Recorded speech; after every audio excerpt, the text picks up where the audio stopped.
tem forças para fazer o que você quer fazer, Deus vai aguardar até você perder toda a sua força. Então, é natural que isso aconteça. Enquanto nós queremos vencer pela nossa própria força, enquanto nós queremos vencer pelo nosso próprio esforço, Deus então ele dá uma freada, ele espera você agir até acabar a sua força. Amém? Está tendo culto kids. Está tendo culto kids. Então Deus ele espera acabar a tua força para ele então agir. Amém? A gente vê isso. Eu quero aqui dar um pequeno gancho disso, para que você possa compreender um pouco desse raciocínio. O ministério de Moisés, ele é dividido pelo menos em 3 partes, de 40 anos cada, ok? Os primeiros 40 anos, ele foi criado como um filho da filha de Faraó. Então, pense, o mundo árabe hoje, né, os árabes, eles são riquíssimos. Então, é como se Moisés, ele fosse filho da filha do rei lá das Arábias, de Faraó, ok? Então ele teve uma vida muito rica, tudo aquilo que ele precisava, ele tinha em mãos, tudo aquilo que ele necessitava, ele tinha em mãos. Isso mostra que não havia nele necessidade, amém? Então os primeiros 40 anos de Moisés foi isso, até que um dia alguém falou assim: Moisés, você vai ser o libertador do povo de Deus, né? Então quando ele descobriu que ele ia ser o salvador, o libertador dos filhos de Israel, então ele tomou a pulso. O que ele pensou? Eu estou vendo aí esses egípcios torturando os filhos de Israel, se eu matar um, né, a gente pode liderar uma grande rebelião, e essa rebelião a gente pode, eu posso liderar essa rebelião e todos nós sermos libertos da mão de Faraó. Então ele foi e matou. Quando ele matou, não aconteceu nada. Os próprios judeus, eles repudiaram a atitude de Moisés. E Moisés, uma vez que ele mata um egípcio, ele tem que fugir. Por quê que ele tem que fugir? Porque ele matou alguém da qual ele era um dos líderes. Então ele sai. Segundo período de vida de Moisés foi de mais 40 anos, foi de 40 até 80 anos. Então ele vai para o deserto, ele perde o dinheiro, poder aquisitivo, ele perde o poder de raciocínio, ele vai começando a perder tudo aquilo que ele tinha, né? E quando ele chega aos 80 anos, que ele achava que Deus não ia mais usar ele, né? Por quê? Ele achava que Deus ia usar ele enquanto ele tinha força, amém? Enquanto ele tinha energia. Quando deu os 80 anos, ele disse: quer saber, eu acho que Deus não tem mais nada para mim, eu acho que já deu, entendeu? Foi quando ele teve uma visão com o Senhor, no meio da sarça, e o Senhor falou assim: Moisés, tira a sandália dos teus pés, porque a terra que pisa é santa. E esse pisar a sandália fala de força humana. Para você entrar na minha presença, você tem que entrar desprovido de intelecto próprio, de força própria, de sabedoria própria.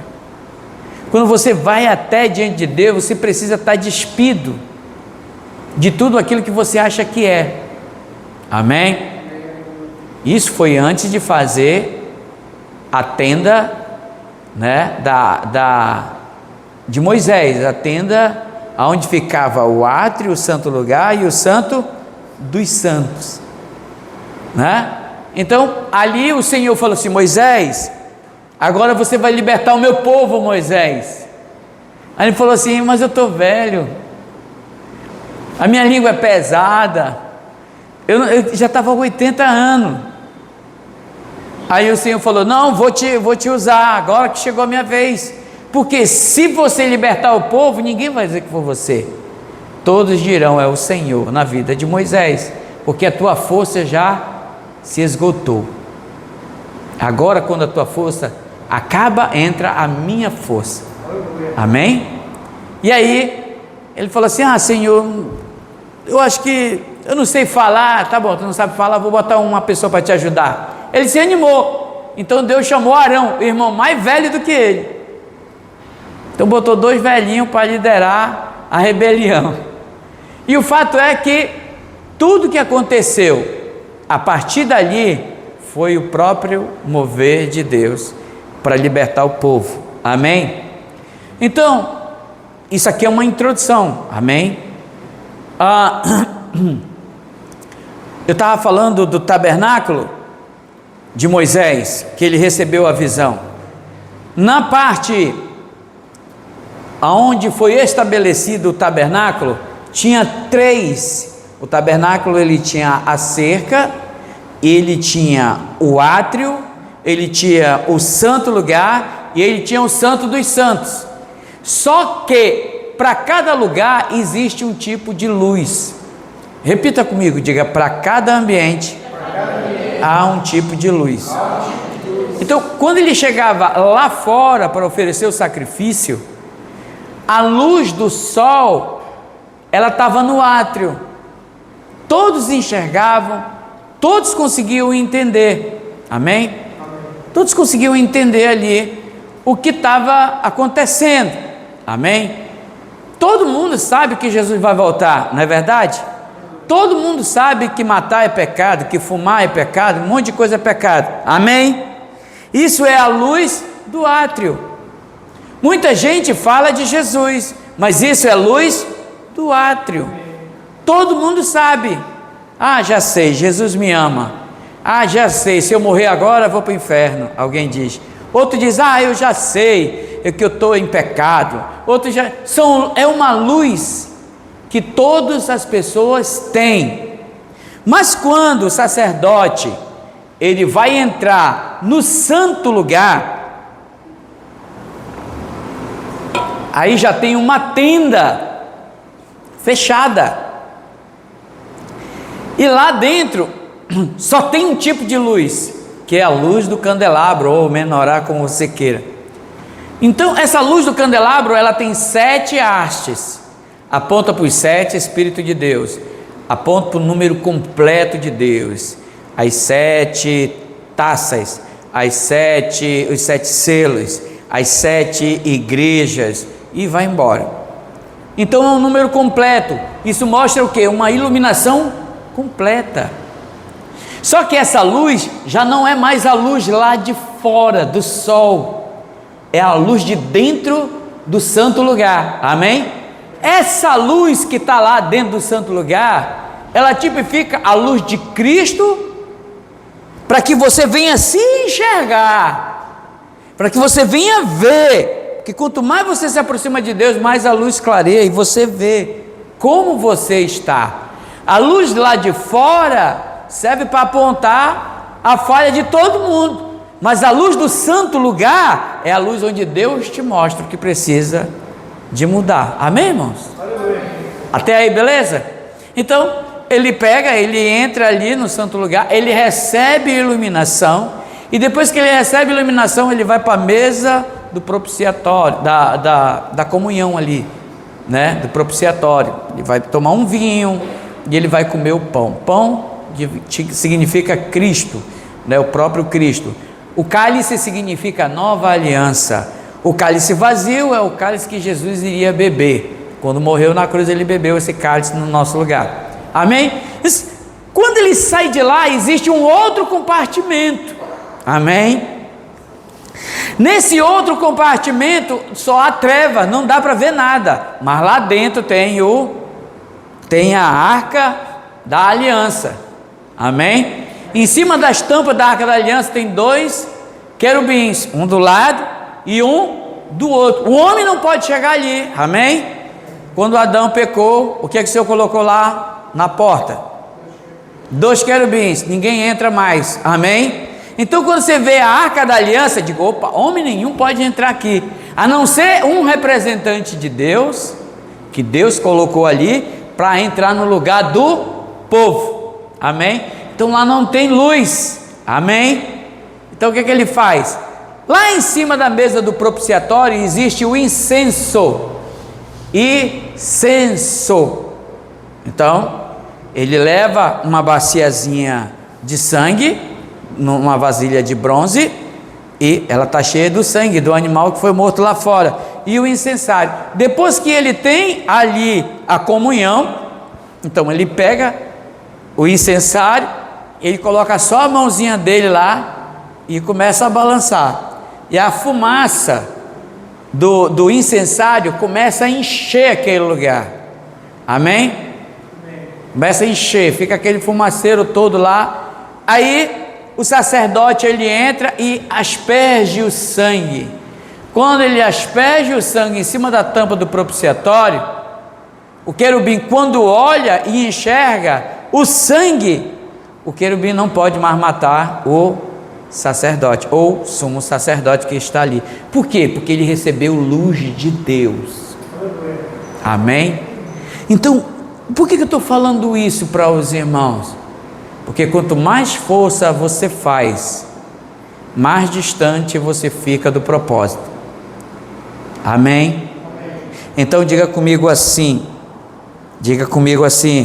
não gaste sua energia à toa, amém? Diga, eu não vou gastar a minha energia de qualquer maneira, amém?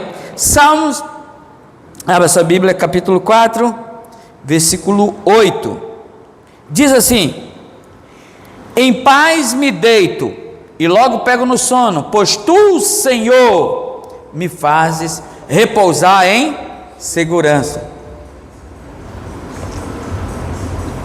Mais uma vez, em paz me deito e logo pego no sono, pois tu, Senhor, me fazes repousar em segurança. Agora você vai lá para Salmo 127, versículo 2, você vai ver assim, está escrito assim, ó: inútil vos será levantar de madrugada, preste atenção, aqui ele está falando de trabalho, que ninguém levanta de madrugada para fazer outra coisa.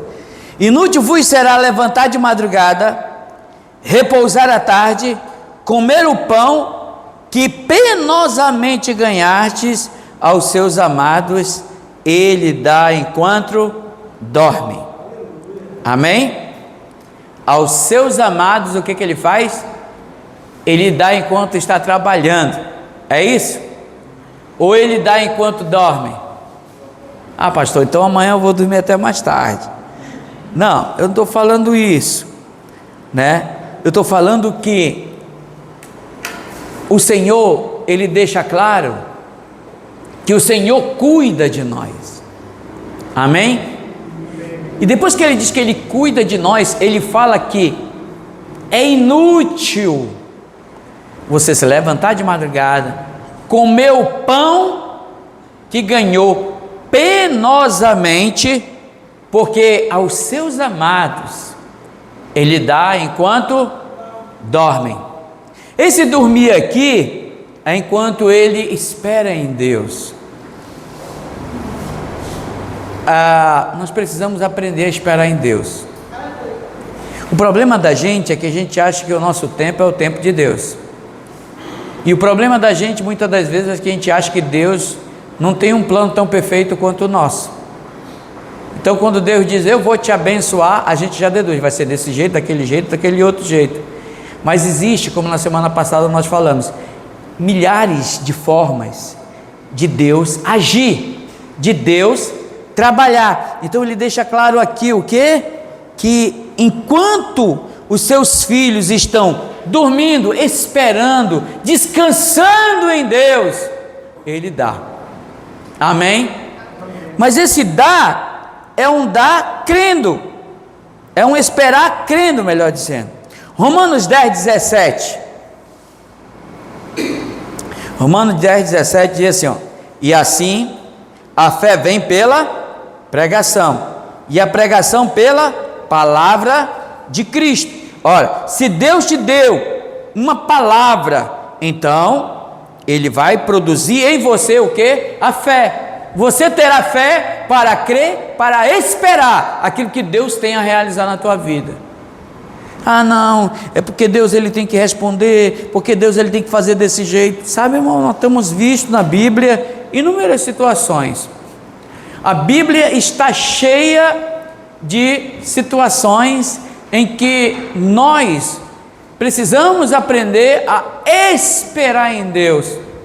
E quando nós esperamos em Deus, nós entramos num crivo, nós entramos num estado de aprender a esperar, aprender, até porque, irmãos, aquilo que Deus vai te dar, diga eu recebo, aquilo que Deus ainda vai te entregar, você precisa ainda estar preparado para receber, você precisa ainda estar habilitado para receber o que Ele vai te entregar. Deus ele não vai entregar um carro se você não sabe dirigir.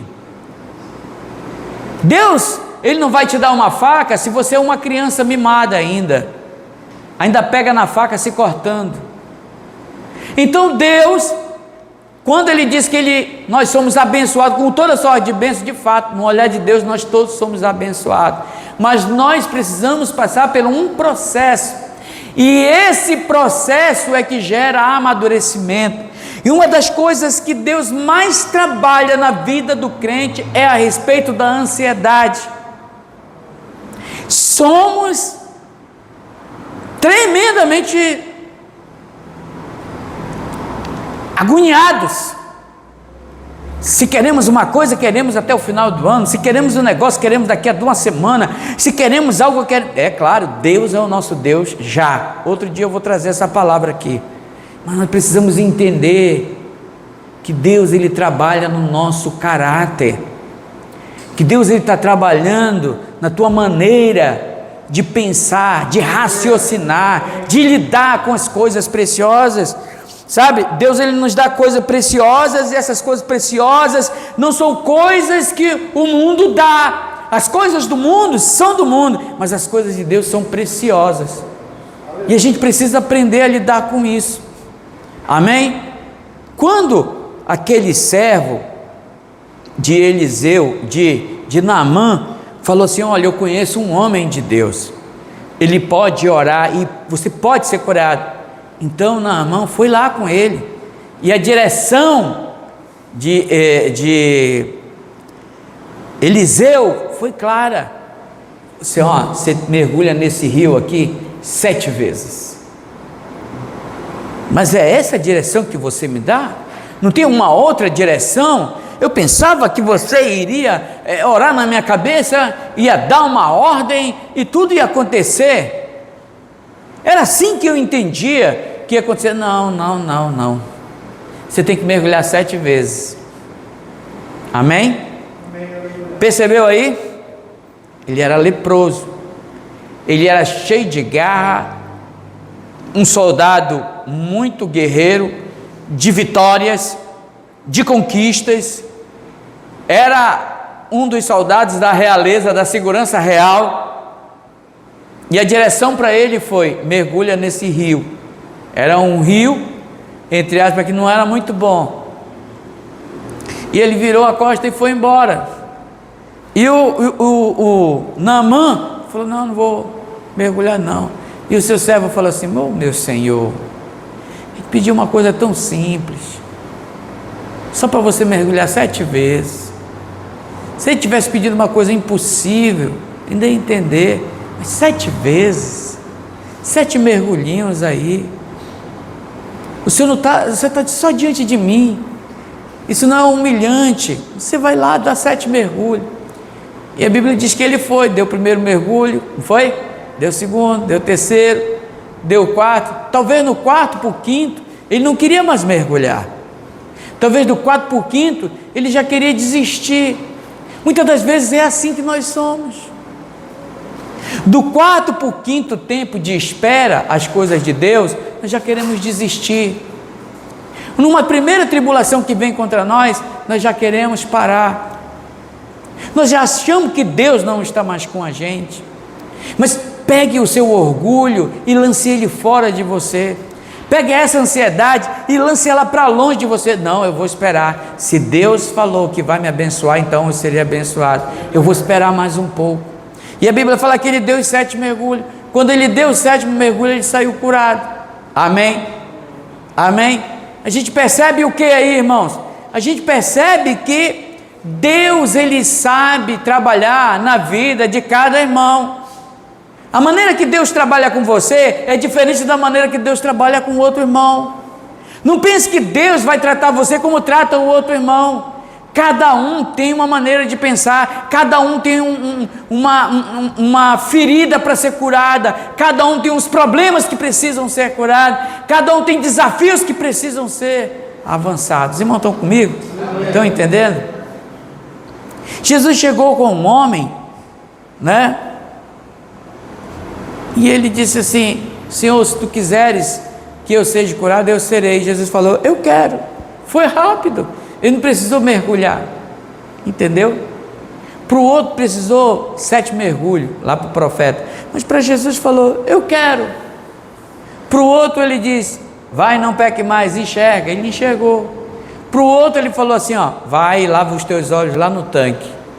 Vai entender o porquê? Porque Deus não sabe curar? Porque Ele é limitado? Não, porque Deus tem coisas a tratar na minha vida e na sua vida. Só que a gente precisa pedir de Deus sabedoria, esperar a descansar, não gastar energia à toa. Não podemos gastar energia de qualquer maneira. Deus, Ele está esperando de nós uma dependência, e quando nós dependemos, né, é que o poder de Deus acontece. O perigo da autossuficiência: não faça nada da sua própria cabeça, aprenda a confiar em Deus e não na sua própria força. Aleluia. Colocar diante de Deus sempre a herança da graça sobre os nossos desafios. Senhor, me dá graça para enfrentar os desafios. Senhor, me dá graça para superar os problemas que eu venho enfrentando. Senhor, me dá condições, me mostra, Senhor. Mostrando: Senhor é gracioso, o Senhor morreu por mim, eu quero alcançar essa graça. Amém, irmãos? Então nós vamos colocar aqui um ponto: o perigo e a inutilidade da preocupação. Amém? A palavra preocupação, ela tem um significado. Ela significa estrangulamento ou estrangular-se, né?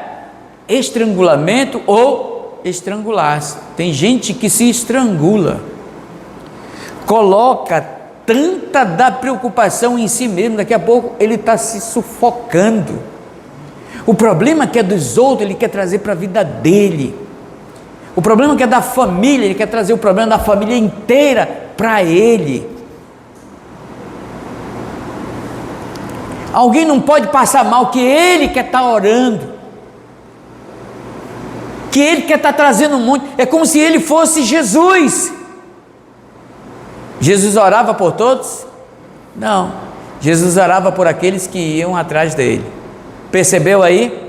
As pessoas precisam ir até Deus, querido. As pessoas sabem que o Senhor tem um propósito nelas. Você não é o salvador da vida delas. Elas precisam esvair todas as suas forças, até um ponto de chegar aos pés do Senhor e dizer: Senhor, eu não aguento, eu não sei. Senhor, irmãos, olha, eu vou contar um pouco de mim, não vou falar dos outros, não, vou falar de mim. Esses dias eu tinha conversado com alguns irmãos. Eu falo para os irmãos: irmão, pastor, e a igreja? A igreja está na mão do Senhor. Pastor, e os irmãos? Estão todos na mão do Senhor. O meu trabalho é o quê? É pregar a palavra, é visitar, é liberar uma palavra de oração.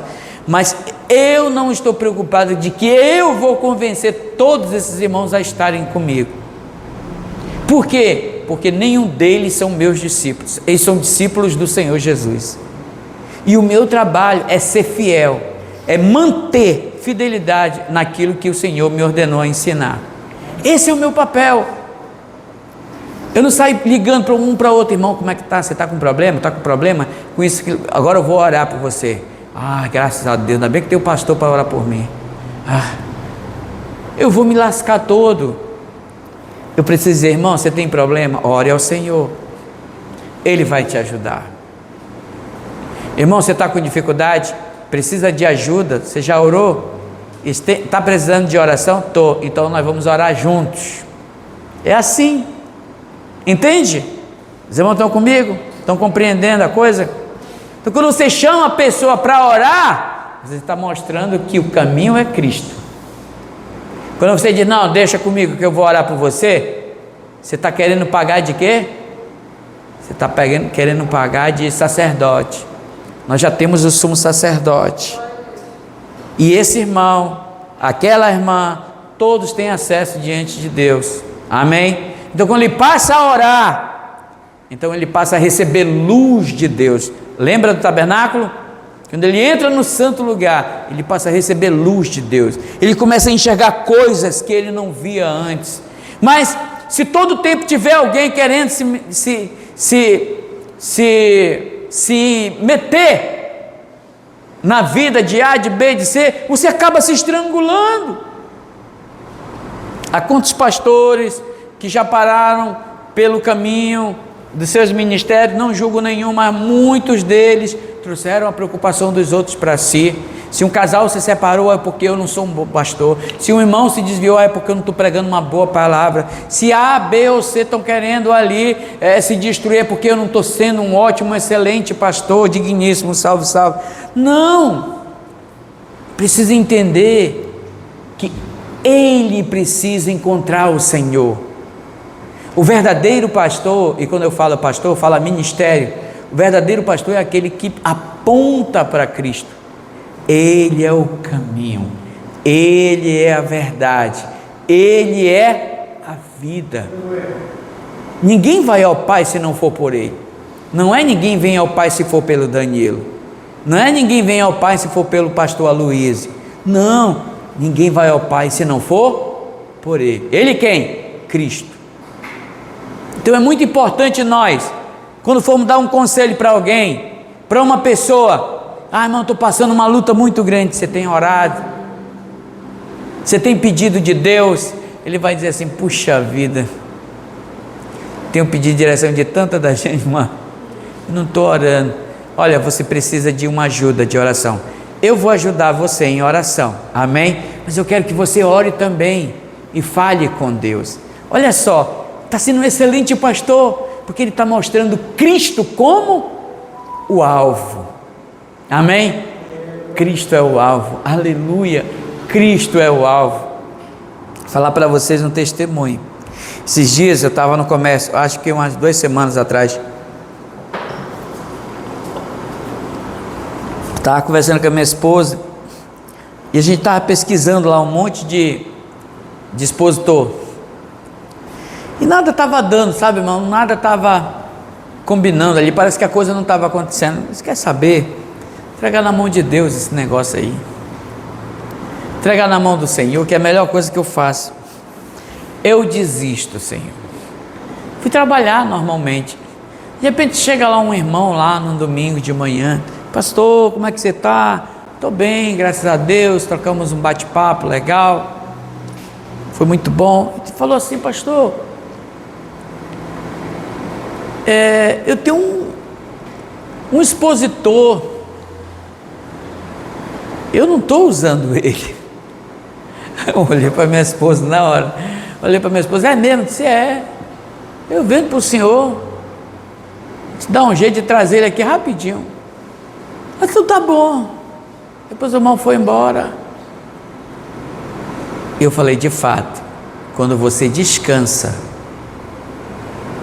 que não é na tua força, o Senhor vem. Entende? Você está entendendo? Você sabe por que muitas coisas ainda não aconteceram na tua vida? Porque você vai atrás. Muitas coisas ainda não aconteceram na minha vida e na sua vida, porque a gente tem costume de ir atrás. Mas Deuteronômio diz que a bênção, ela vai correr atrás de nós. Você está entendendo ou não? A bênção, o favor, o poder, a glória, a sabedoria vai atrás de você. Por quê? Porque você não está atrás dele. Nós somos filhos que não estamos atrás de coisa, estamos atrás do Cordeiro de Deus. Apocalipse capítulo 14, João faz uma pergunta: quem são eles? Quem são esses 144 mil? Aí o anjo, o ancião responde: eles são os seguidores do Cordeiro. Para onde o Cordeiro vai, eles vão atrás. Então o Senhor nos chama para ser seguidor do Cordeiro. Nós andamos não atrás de coisas, nós andamos seguindo o Cordeiro. O Cordeiro vai para ali, nós vamos. O Cordeiro vai para lá, nós vamos. Para onde o Cordeiro for, nós vamos. E as bênçãos vão nos alcançar. Amém? Diga: eu sou abençoado. Muitas coisas eu ainda vou receber. Diga: muitas coisas eu ainda não recebi, mas vou receber. Elas virão atrás de mim. Amém, irmãos? Olha só a palavra do Senhor. O esforço humano excessivo, ele é vão. Orar, muitas das vezes, exaustivamente, ou jejuar, sem fé, sem uma fé correta, não substitui o descanso de Deus. Pastor, mas eu oro. Tu ora, mas não crê. Tu jejua, mas não descansa. Você faz um monte de coisa, mas não. É como se eu jejuo porque eu quero receber, como se fosse uma moeda. Eu oro porque Deus vai me dar. Não, Senhor. Paulo fala em Filipenses: sejam conhecidas as vossas petições diante de Deus.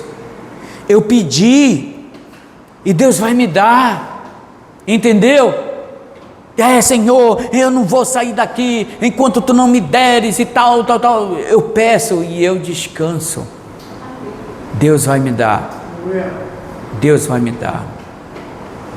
Ele vai me dar. Amém? Então, o esforço humano, ele traz exaustão. Olha o que diz em Mateus capítulo 6, versículo 25, 27 e 30. Vamos abrir lá? Mateus capítulo 6. Eu estava trabalhando Mateus capítulo 6. Qual foram os versos que eu falei agora há pouco? Isso, vamos lá para o 25. A ansiedade ou a ansiosa solicitude pela vida. Por isso vos digo: não andeis ansiosos pela vossa própria vida, enquanto há vez de comer ou beber. Isso aqui quem está falando é Jesus. Comer ou beber, nem pelo vosso corpo, quanto ao que há vez de vestir. Não é a vida mais do que o alimento, e o corpo mais do que as vestes?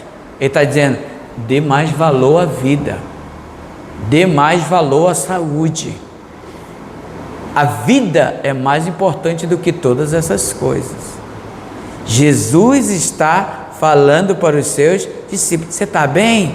Estou, mas eu não tenho ainda o meu carro. Mas você está respirando bem, filhinho? Estou. Tem dor na costa? Não. Está tudo bem? Tá. A vida é mais preciosa do que essas coisas. Mas olha só, ele não para por aí. Ele diz assim, ó: observai as aves do céu, não semeiam, não colhem, não ajuntam em celeiros, contudo o vosso Pai Celeste as sustenta. Porventura não valeis vós muito mais do que essas aves? Ou qual de vós, por mais ansioso que esteja, pode acrescentar um côvado ao curso da sua vida? E por que andais ansiosos? Quanto ao vestuário, considerai como crescem os lírios no campo. Eles não trabalham nem fiam. Eu, contudo, vos afirmo que nem Salomão, em toda a sua glória, se vestiu como qualquer um deles. Ora, se Deus veste assim a erva do campo, com que hoje existe e amanhã é lançada no fogo, quanto mais vós outros, homens de pequena fé. Por que não vos inquieteis, dizendo: que comeremos, o que nós beberemos, ou com que nos vestiremos, porque os gentios é que procuram essas coisas, pois os vossos pais celestes sabe, diga, o meu Pai celeste sabe de todas as minhas necessidades, e de todas elas o Senhor dá provisão. Aí ele diz: buscai, pois, em primeiro lugar o seu reino e a sua justiça, e todas essas coisas vos serão acrescentadas. Olha, irmão, que coisa maravilhosa aqui. Nós estamos falando aqui da palavra de Deus, tá, irmão? Nós estamos falando da palavra de Deus. Ele está dizendo aqui que todas as coisas, não, que todas estas coisas, que estas coisas? Comer, beber, vestir, calçar, saúde. Todas essas coisas será acrescentada. Diga: eu tenho saúde, eu tenho vida, eu tenho que comer, eu tenho que beber, e todas essas coisas ainda vai acrescentar mais. Mas ele diz: busca em primeiro lugar o reino dos céus e a sua justiça. Amém? Então, enquanto você dorme, você está pensando em pagar a conta de amanhã, vai descansar. Deus vai enviar o cliente certo para você. Deus vai enviar a porta certa para você. Alguém vai chegar e vai te abençoar. Vai se abrir uma porta leve, que você vai poder abrir e fechar. Vai descer maná do céu, para que você venha comer, não do fruto do teu suor, porque quem vive assim é a geração adâmica. O que o Senhor falou para Adão? Do suor do teu rosto comerás, não é assim?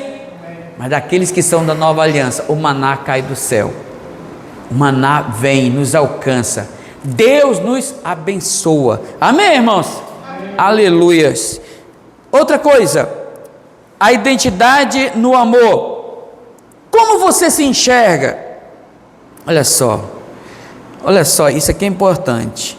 Nós vamos usar aqui o exemplo de João. Abra sua Bíblia em João, Evangelho de João, capítulo 21, versículo 7. João, ele via-se como o discípulo que Jesus amava.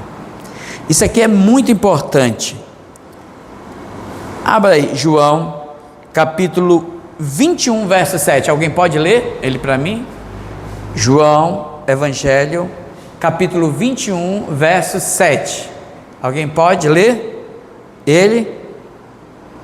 Bom, está projetando. Quem achou, quem tem coragem, pode dar uma lida aí. Participe desse momento. E o discípulo a quem Jesus amava disse a Pedro: é o Senhor, Simão Pedro. Ouvindo que era o Senhor, cingiu-se com a sua túnica, porque tinha tirado a roupa, e lançou-se ao mar.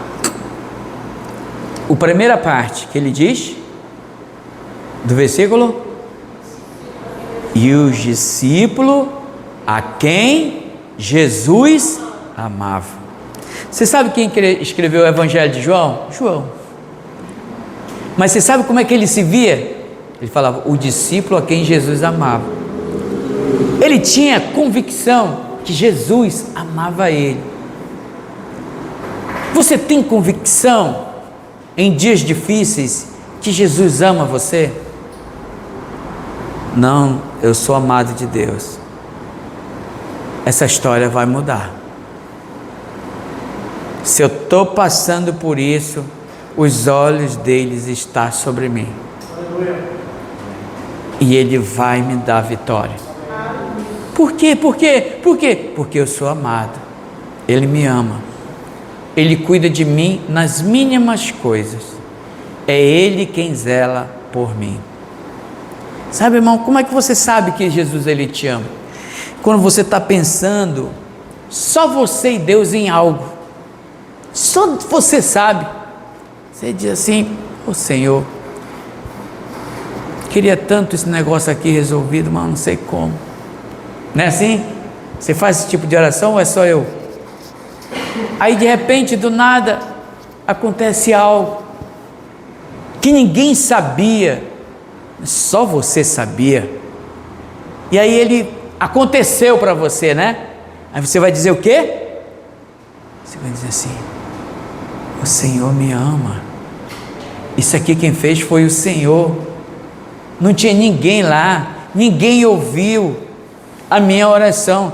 Ele ouviu e respondeu. Então, você tem que ter a convicção que você é amado por Deus. Você tem que parar de ficar dizendo: Deus esqueceu de mim, Deus não está comigo, eu sou um amaldiçoado, eu não vou dar em nada, eu não consigo nada. Você está menosprezando o amor de Deus. E quando as coisas estão acontecendo, é porque Deus está mostrando para você que Ele te ama. E você precisa entender que você deve acreditar mais nesse amor. Você deve tomar mais posse desse amor. Amém, irmãos? Você precisa ter convicção dessas coisas. O Senhor me ama, Ele me ama muito. Olha o que diz em Romanos 5,8: mas Deus prova o seu próprio amor para conosco pelo fato de ter Cristo morrido por nós, sendo nós ainda o quê? Pecadores. Deus provou que nos ama. Deus, ele sempre prova que nos ama. Paulo relata a morte de Cristo, dando seu próprio filho para morrer no nosso lugar. Eu sempre conto nas minhas pregações a experiência da minha filha, quando ela era mais criança. E aí eu me lembro que ela falou assim: pai, eu queria comer uma pizza. E eu não gosto de pizza, irmão. Eu particularmente não gosto de pizza. Eu gosto de sair para um lugar para jantar, para comer alguma coisa. Não gosto de negócio de massinha, muito difícil. Pizza já não é comigo, eu não gosto. Aí ela falou assim: eu poderia dizer assim: tá bom, minha filha, a gente pode ir lá. Mas eu me lembrei da história do pastor Miguel Mar, né? Que ele tinha uma netinha dele e estava numa conferência em Campinas, né? Como é que é lá o Sumaré, né? Não, o auditório. O auditório lá, o ambiente lá, eu esqueci. E aí a filhinha dele, a filha dele, do Miguel Mar, perdeu o boné dela. Perdeu o boné. Ela falou assim, ela veio chorando: ah, papai, eu perdi o boné. Ah, o que se perdeu? Tá vendo? Se perdeu. Eu não vou comprar outro não. E virou e foi embora. Aí a filhinha dele foi lá com o avô dela. Nesse tempo, o pai do pastor Miguel era vivo. Aí falou: avô, perdi meu chapéu, meu boné. Aí o avô falou: o quê? Então nós vamos orar. Nós vamos orar e o papai do céu vai trazer esse boné de volta. Aí sabe o que aconteceu? Eles oraram e alguém: olha, esse boné eu acho que é dela. Trouxe o boné de volta. O Miguel Mar, contando essa experiência, ele disse assim: eu fiquei com tanta vergonha, porque eu era um líder na casa do Senhor, e o meu pai me deu uma lição, que eu falei assim: agora já era. Enquanto eu disse que já era, mas o meu pai disse: não, nós vamos orar e vai voltar. Da mesma maneira, a minha filha: você quer uma pizza? Quero. Então vamos pedir uma pizza. Senhor, nós oramos aqui, a Daiane quer uma pizza, ela quer comer pizza. Isso antes de começar o culto, dentro do carro. E só que quando eles entraram, o Mateus e a Daiane, eu fiquei no carro, aí eu falei assim: Marta, estou com uma vontade de tomar uma caldeirada de tambaqui hoje. Eu só falei. E o culto começou, foi uma grande bênção e tal, Deus agiu, foi algo maravilhoso. E aí, do nada, o irmão que liderava lá, eles lá, só que assim, a minha filha era querer comer uma pizza, com a turma dela, entendeu? Os adolescentes ali, os jovens. E aí o irmão falou: ó, nós vamos para uma pizzaria hoje, comemorar, não sei o que. Aí ela foi embora. Papai, eu vou lá. Tá bom, vai lá. O irmão vai me levar lá depois. Tá bom. Foram embora para a pizzaria. Quando ela sentou na mesa, que a pizza chegou, ela sentiu o Senhor falar para ela: está aqui o que você queria. Isso daí é uma prova de que Deus amava ela. Só que muitas das vezes nós menosprezamos as coisas que o Senhor entrega para nós como prova de amor, e isso não fortalece a nossa convicção do tanto que Ele nos ama. Da mesma maneira quando terminou o culto e tal, eu vi um irmão, o outro para lá, o outro para ali e tal. E quando eu entrei no carro, pastor, nós vamos fazer uma caldeirada de tambaqui lá na sua casa. Pode? Eu disse, como assim? Não, os irmãos, nós estamos querendo fazer uma resenha com o senhor. Aí os irmãos já tinham comprado tambaqui. E eu fiquei olhando assim, para dentro de mim, dizendo, como o Senhor me ama. Eu sei que tem coisas que eu peço sozinho, que ninguém vê. E isso fortalece o amor dele e o meu amor por ele. Você percebe aí que quando nós temos a convicção, essa é a liberdade desse amor, né? Mas a ansiedade, ela rouba isso. A ansiedade, ela destrói isso. Você quer tantas coisas e esquece de ir com seu pai, de pedir para o seu pai fazer. Peça para Deus aquilo que você quer, peça para Deus. Vocês não estão compreendendo? Seja uma coisa, seja lá o que for, mas valorize o que Deus dá de sinal para você. Valorize o sinal que Deus dá para você. Às vezes você queria ir num lugar e no meio do caminho alguma coisa aconteceu, deu errado, aconteceu um acidente para lá, Deus te livrou, tu nem agradece. Você ia comprar uma coisa que ia dar errado, mas você se meteu lá, o Senhor fez com que não desse certo, o Senhor te livrou, e você não percebe que Deus está dizendo, meu filho, eu te amo, eu estou cuidando de você. Você que não está enxergando, mas eu estou te amando, eu estou cuidando de você, eu estou zelando por você, eu estou zelando por tudo aquilo que eu coloco na tua vida. Amém? Vocês estão comigo? Estão entendendo a palavra? O Senhor está falando nesse lugar? Amém? Terceiro e último ponto, o princípio do descanso e a graça em tempos de desafio. Oh, aleluia. Noé, vamos para Gênesis 6, versículo 8, amém? Gênesis 6, verso 8, se você puder abrir sua Bíblia, será de grande importância. Diz assim, porém Noé achou graça diante do Senhor. Olha só, Noé, ele achou o que, irmão? Graça diante do Senhor. Deus vinha para destruir toda uma população, mas Deus olhou e achou graça em Noé. Vou salvar esse cara, ele e a família dele. Em um tempo que todo mundo estava se perdendo, o Senhor chamou Noé, disse, Noé, eu tenho uma obra a fazer, eu vou te mostrar como é que tu vai ser salvo, tu vai fazer uma grande arca, mas tem um problema. Noé, ele era viticultor, o cara plantava uvas, entendeu? E o Senhor deu uma missão para ele fazer embarcação. Talvez se Deus tivesse dado essa missão para o irmão Nilson, né? O irmão Nilson trabalha com barco ali, fazendo barco. Ele dizia, deixa comigo, Senhor. Ele ia fazer na própria força. Perceba que Deus sempre vai pedir para você fazer coisas que você não sabe. Deus nunca vai te chamar para fazer coisas que você sabe fazer, porque a glória tem que ser dele, não sua. O poder sempre é dele, nunca é seu. Amém? Então o Senhor chamou, você vai fazer uma grande plantação de uvas, foi isso que o Senhor falou?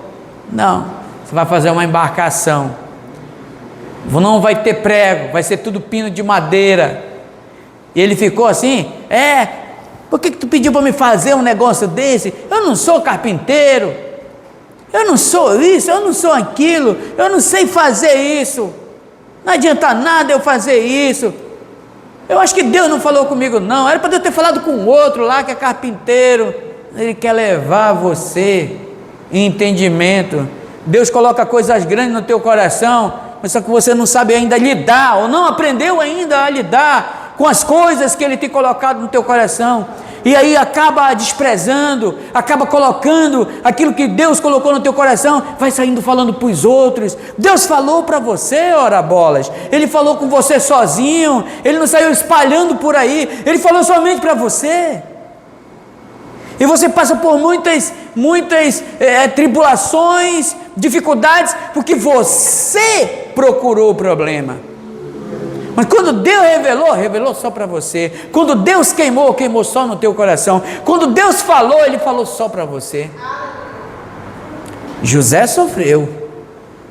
Você acha que é fácil para um pai ouvir o sonho do filho? Eu tive um sonho, papai, mamãe, na hora do almoço, todos os irmãos reunidos, papai, mamãe, meus irmãos. Eu tenho uma revelação para falar para vocês. Eu tive um sonho essa noite, e eu via 12 estrelas, o sol e a lua se prostravam diante de mim. Você acha como que os irmãos, mesmo sem entendimento divino do alto, aquilo que eu falo, luz do átrio, já entenderam? Você acha que nós vamos dobrar o nosso joelho diante de ti? Aí daqui a pouco, quando ele vai ver os irmãos pegam, amarram ele, jogam num buraco, vende ele, depois ele vai para a casa de Potifar, traem ele. Você acha mesmo, irmão, que era Deus que queria que ele passasse por aquele sofrimento? Todas as vezes você passa por sofrimento que Deus prepara, mas tem sofrimento que você que cava. É você mesmo que dá linguarudo, dá com a língua nos dentes. Deus falou uma coisa, eu quero falar, ai meu Deus do céu, eu preciso falar para alguém, pare com isso, trabalhe o seu coração. Deus me falou em oração, eu vou falar para gente de fé, eu vou falar com gente de oração, é coisa espiritual. Aí eu vou falar com a minha tia, sua tia é uma mulher espiritual? Seu amigo é um homem espiritual? Sua prima é alguém espiritual? Para você pegar pérolas e jogar a porcos? Para você pegar coisas preciosas que Deus está revelando para você para dar para outros? Aí daqui a pouco você está com um turbilhão de problemas. Por quê? Porque você não soube lidar com a sua língua. E Deus, Ele está querendo o quê? Está querendo te ensinar a aprender a valorizar cada palavra que Ele fala para você.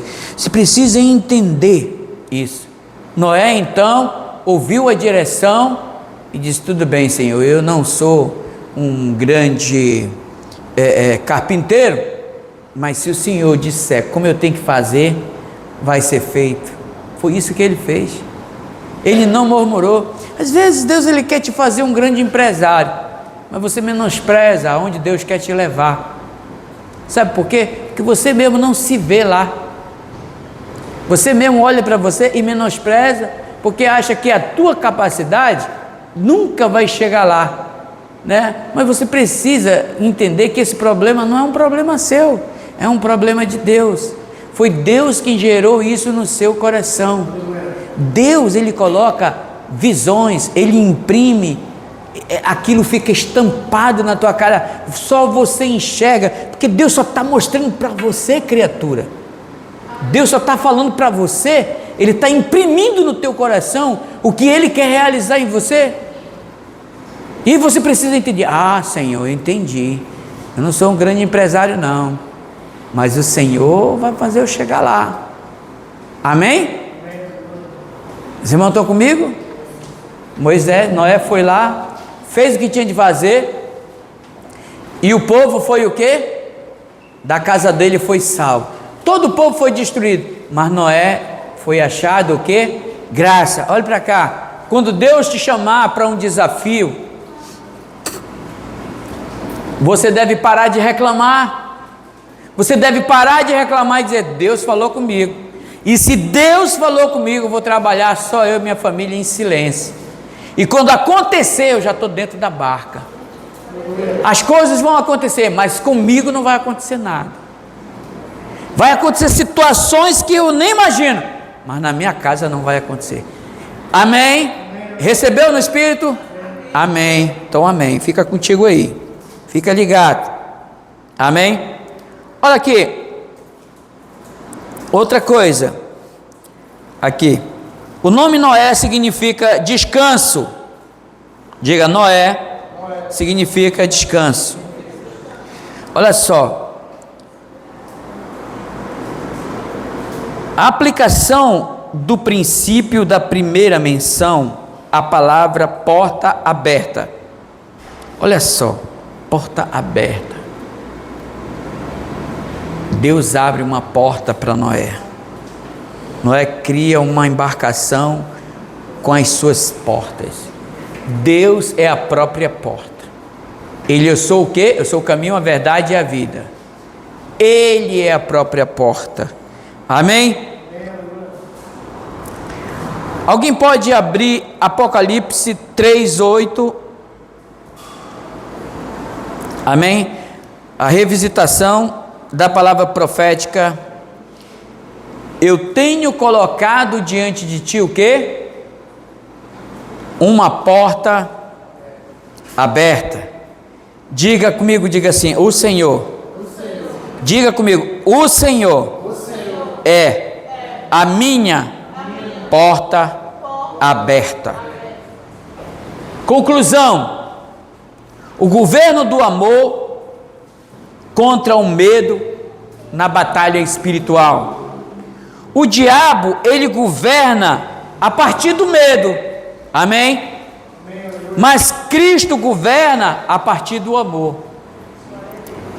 Pastor, como é que eu sei que é de Deus, que é do diabo? Quando você tem medo, é do diabo. Mas quando você ama, você entende que o amor, ele lança fora o quê? Todo medo, ele lança fora, amém? Isso está em 1 João 4,18. Então, dedique esse sentimento a Deus. Em Joel, se não me falha a memória, Joel 3,10, diz assim a palavra de Deus: diga ao fraco, eu sou forte. Isso é o que, irmão? Isso é uma declaração de fé. Amém? Bom, essa palavra de hoje, ela serviu para nós como uma palavra profética. Ela não é uma palavra para você ficar de braços cruzados. Não, ela é uma palavra para desafiar você a andar por fé, você a ter mais postura, não colocar a corda no pescoço, entende? Permita Deus trabalhar. De madrugada a gente trabalha, mas em vão é o nosso esforço se nós não confiarmos em Deus. Deus está comigo, Ele vai abrir as portas para mim. Deus está comigo. Hoje eu vim de aplicativo, amém? Meu carro não quis pegar de jeito nenhum. Hoje foi o dia que ele tirou para me atribular. Aí depois eu parei. Você quer saber? Tu não quer funcionar, então tu vai ficar aí. Vamos embora. Ele disse assim: Senhor, se tu quer me dar um carro novo, eis-me aqui, Senhor. Então, na minha força, parece que é impossível. Mas nada é impossível para Deus. Deus pode me abrir uma porta. E essa porta pode ser aberta.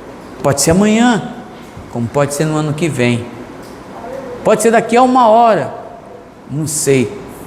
Mas uma coisa eu digo: diga ao fraco, eu sou forte. Se te demonstrarem fraco no dia da batalha, você está frito. Mas só creia. Se tiver de chorar, irmão, no meio da luta, entre no teu quarto sozinho, chora com Deus. Não chora diante das pessoas, não. Está passando uma tribulação, entra dentro do teu carro, te tranca lá e chora. Grita lá dentro sozinho, procura uma sombra aqui em Santarém e vai chorar lá. Lá ele te escuta, ele não vai te julgar a tua oração, só ele sabe. Senhor, eu vou sair dessa. Senhor, eu vou sair mais forte. Senhor, eu vou crescer nessa obra. Senhor, tu vai me dar provisão. O crescimento dessa igreja está na mão de Deus. O crescimento de vida espiritual de pessoas aqui, está tudo na mão de Deus. Eu creio que é dessa maneira. Não podemos colocar corda no nosso pescoço. Devemos entender que a água ela vai batendo, vai batendo, vai batendo, e uma hora vai furar. Uma hora a provisão vai chegar. Uma hora o céu vai descer o orvalho. Uma hora vai descer o maná. Uma hora Deus vai trazer frutificação em todas as áreas das nossas vidas. Amém, irmãos? Amém. Você crê nisso mesmo? Amém. Você toma posse dessa palavra? Amém. Essa palavra é para você. Amém? Se você crê, fique de pé nessa hora. Nós vamos orar nesse momento. Há alguém que porventura quer receber uma oração, né, de